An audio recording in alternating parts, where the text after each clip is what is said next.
be wary of the trap where you feel like you are doing something and that's good enough. If you are trying to solve a problem, the feeling of solving the problem isn't going to make it happen. But it is what a lot of people go for. So, as an example, I run a math tutoring company and we help people get ready for an exam, right? Simple as.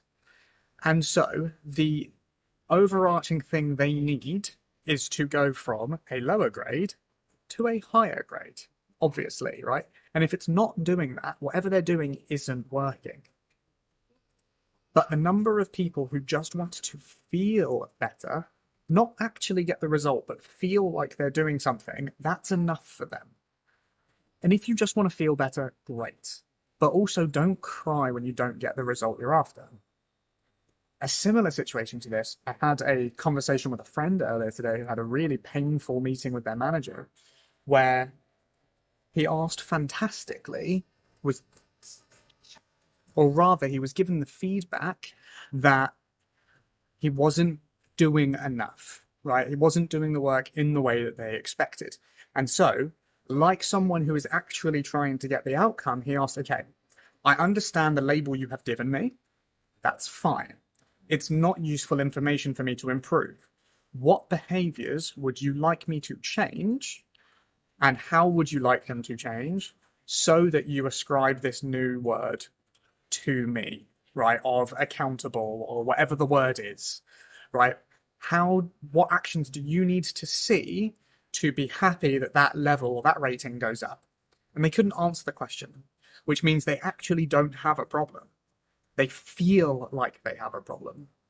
And until you can answer what behaviors are actually happening, it's really hard to make a change.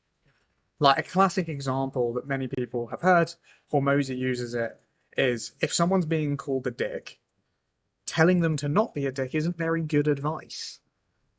No one's trying to be a dick, right? So you have to tell them what behaviors they are doing and what they should do instead that will stop people calling them a dick. And it could be as simple as talking over someone, right, when they're talking, or not saying hello, not saying good morning, whatever it is, not making eye contact when you're talking. That's it. Super easy. When in this situation where I was saying with my friend with his manager, when he asked for this specific feedback to say, what actions did I do? The guy said, you were late 4 months ago. And they have CCTV. And he said, like, let's just go through the CCTV footage because I'm not late. That's not true. And the guy wouldn't do it. So that's evidently not the issue. And then he went off somewhere else.